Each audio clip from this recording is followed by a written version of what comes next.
नमस्कार, welcome to defence show. Now बहुत ही बेहतरीन न्यूज इस समय सामने निकल कर आ रही हैं। जो ब्रह्मोस है उससे भी ज्यादा घातक मिसाइल बनाकर तैयार होने वाली है, इसके बारे में बात करेंगे। और दूसरा, जो ये बड़े ऑर्डर्स हैं इस समय मिलने वाले हैं, ये भी जानते हैं क्या है। और भारत ने रिसेंटली ब्रह्मोस का एक और सफल परीक्षण किया था, उसके बारे में भी बताता हूँ, तो वीडियो में बने रहिए। सबसे पहले बात करते हैं दोस्तों, यहाँ पे जो बड़े ऑर्डर्स हमें मिलने वाले हैं दो। तो जैसा कि मैंने आपको बताया था पिछली वीडियोस में ही कि ब्रह्मोस के ऑर्डर्स हम मिडल ईस्ट से ऑल टुगेदर लुकआउट कर रहे हैं, लेकिन खबर ये आ रही है कि ब्रह्मोस के साथ ही साथ एक और ऐसी मिसाइल है जिसकी ऑर्डर्स पॉसिबल है, हमें मिल सकते हैं। और इसके लिए नेगोशिएशंस चल रही हैं। और रिसेंटली फिलीपींस को ब्रह्मोस डिलीवर करने के बाद और सऊदी अरेबिया को हम पिच कर चुके हैं ब्रह्मोस। इसके साथ ही साथ जानकारी ये निकल कर आ रही है, एक अच्छा खासा ऑर्डर हमें मिलने वाला है। जी हाँ, मैं बात कर रहा हूं आर्मेनिया की, और यहां से एक पॉसिबल ऑर्डर ब्रह्मोस का बन रहा है। और ये जानकारी भी ब्रह्मोस कंपनी ने दी है कि इसके लिए नेगोशिएशंस चल रहे हैं और पॉसिबली 2024 खत्म होने से पहले पहले ये लोग इस डील को क्लोज कर लेंगे। और मेरा खुद का एनालिसिस मुझे बता रहा है कि आर्मेनिया ना ब्रह्मोस अगर हमसे खुद नहीं भी खरीदेगा तो प्रलय मिसाइल्स का ऑर्डर तो हमें मिलने ही वाला है जल्दी, बिल्कुल निश्चित रूप से। जी हाँ, आर्मेनिया के बारे में आपको बता देता हूँ। असल में सोवियत रूस से अलग होकर यह देश बना था। जो लोग जियोपॉलिटिक्स को फॉलो करते हैं उनको पता है कि आर्मेनिया और अजरबैजान के बीच में काफी टेंशन चलते रहते हैं। दुनिया का सबसे वल्नरेबल एरियाज में से एक है ये। तो यहाँ पर ना आर्मेनिया रिसेंट टाइम्स में हमारा एक बहुत अच्छा डिफेंस पार्टनर बनके उभरा है। और हाँ, मैं ये ऐसे ही नहीं बोल रहा हूँ। रिसेंटली एक महीने पहले ही एक और ऑर्डर इन्होंने हमें दिया था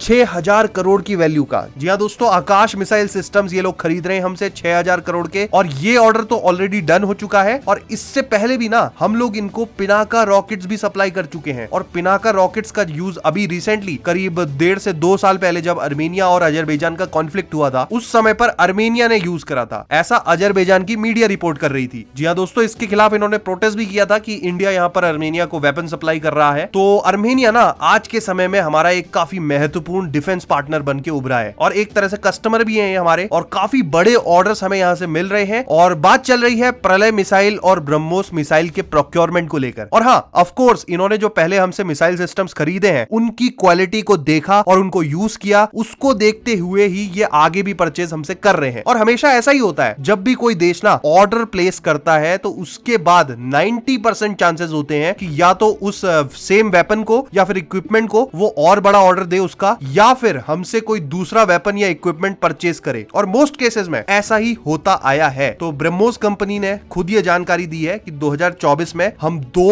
और बड़े एक्सपोर्ट ऑर्डर क्लोज करने वाले हैं। और ये भारत के बाहर वाले ऑर्डर्स होने वाले हैं, दोनों के दोनों। और एक ऑर्डर पॉसिबली आर्मेनिया से है और दूसरा मेरे ख्याल से इन्होंने कोई देश नहीं बताया दूसरा, लेकिन मिडल ईस्ट से पॉसिबली रहने वाला है ये। और अभी रिसेंटली हमने एक एक्सटेंडेड रेंज वाली ब्रह्मोस का भी सक्सेसफुल टेस्ट कर लिया था। और अब ये ब्रह्मोस की रेंज बढ़कर 900 किलोमीटर के आसपास हो गई है। और इसका टेस्ट सक्सेसफुली हमने पिछले दिनों करा। इसके अलावा जो ब्रह्मोस से भी खतरनाक मिसाइल की मैं बात कर रहा था, वो यहाँ पर बात कर रहा हूं मैं ब्रह्मोस NG, यानी कि ब्रह्मोस नेक्स्ट जनरेशन मिसाइल की। जी हाँ दोस्तों, ये ब्रह्मोस का एक नेक्स्ट जनरेशन वेरिएंट है और ज्यादा इंप्रूव्ड वेरिएंट है। बेसिकली अपग्रेडेड वर्जन होगा ये और एक नए अवतार में ब्रह्मोस आपको दिखेगी और ज्यादा कैपेसिटीज कैपेबिलिटीज के साथ। और खबर ये है कि 2025 से पहले पहले इसके टेस्ट हो जाएंगे और करीब 2 साल के अंदर अंदर ये आपको मैन्युफैक्चर होती हुई दिख जाएगी। तो ये काफी अच्छी खबर है। और इसके अलावा आर्मेनिया को जो हम ब्रह्मोस पॉसिबली सप्लाई करने वाले हैं, उससे ये लोग यूज करेंगे इनके पास जो सुखोई फाइटर एयरक्राफ्ट है उनमें। जी हाँ, एयर लॉन्च्ड वेरिएंट हम इनको देंगे। और अब ऑफ कोर्स इसमें हमें इनके जेट्स में भी थोड़े से बदलाव करवाने पड़ेंगे, मॉडिफिकेशंस करवाने पड़ेंगे, क्योंकि नॉर्मली हमने जो अपने सुखोईज में ब्रह्मोस लगाई हुई है, यहाँ पर हमने अपने जो सुखोईज हैं उनमें मॉडिफिकेशंस करके इंटीग्रेट करी हुई है। तो आर्मेनिया के सुखोई में भी हमें मॉडिफिकेशंस करवाने पड़ेंगे, उसके बाद ही इनके सुखोई में हम ब्रह्मोस लगा सकते हैं। और इनके सुखोई की थोड़ी वेट कटिंग करनी पड़ेगी, थोड़ा सा लेंथ में मॉडिफिकेशन करने पड़ेंगे और उसके बाद हम इसे इंटीग्रेट कर पाएंगे। क्योंकि ऑल टुगेदर मिसाइल का अपने आप में भी एक वेट होता है, एक डायमेंशन होता है, और इसके अलावा ऑपरेशनल सिस्टम मॉडिफिकेशंस भी होते हैं, तो थोड़े बहुत वो भी करने होते हैं। तो ये डील मुझे बनती हुई दिख रही है पॉसिबली आर्मेनिया के साथ। और आर्मेनिया से फिर से हमें एक बड़ा ऑर्डर मिलने वाला है पॉसिबली 2024 से पहले पहले। और ब्रह्मोस वाले केस में हमें रशिया का अप्रूवल लेना पड़ेगा, क्योंकि रशिया का बहुत ज्यादा इन्फ्लुएंस है यहाँ पर आर्मेनिया में। तो रशिया से भी बात हो रही है इस डील को लेकर और ये डील पॉसिबली बनने वाली है जल्दी ही। और अगर ये नहीं भी बनी ना, तो इसके अलावा प्रलय मिसाइल का तो ऑर्डर हमें देखने को मिलेगा ही मिलेगा। और इसी साल हम मिडिल ईस्ट से भी ऑर्डर्स मिलते हुए देखेंगे। तो काफी अच्छा रहने वाला है हमारे लिए 2024। और समय को देखते हुए हमें और बेहतर वेपन सिस्टम्स बनाने चाहिए। आपका क्या मानना है इस पर, ये कमेंट सेक्शन में लिखिए। देखिए और ऐसी अपडेट्स के लिए चैनल को सब्सक्राइब जरूर करिए। जय हिंद, वंदे मातरम।